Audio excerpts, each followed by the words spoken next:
So Doug, we're here at Firstlight in Hawke's Bay on your family farm here. So how long have you been on the property? My grandfather immigrated from the UK when he was 18 and bought the property down the road, then came here. We started farming deer in 1980 and have been farming them ever since. You're just operating as a straight finishing operation now?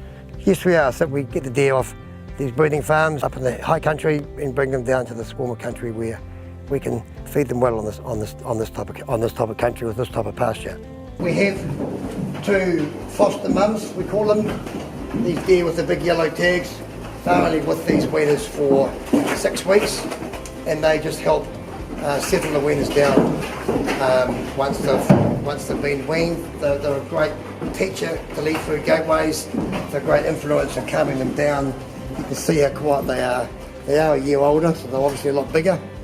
But they do a good job in just helping the young weaners settle on the arrival. This is the EID, electronic identification wand. So when I push it by the ear, it gives the number of the deer that I have recorded. I can then upload this to the computer.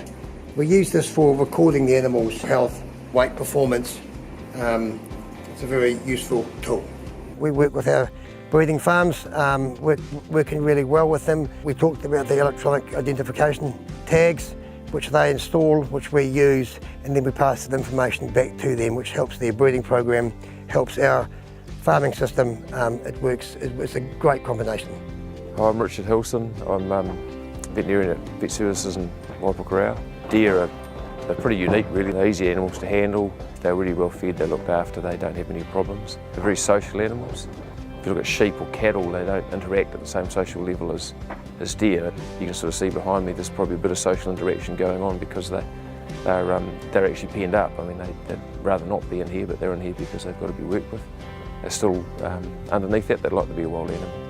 They respond really well to sympathetic handling and to quiet people.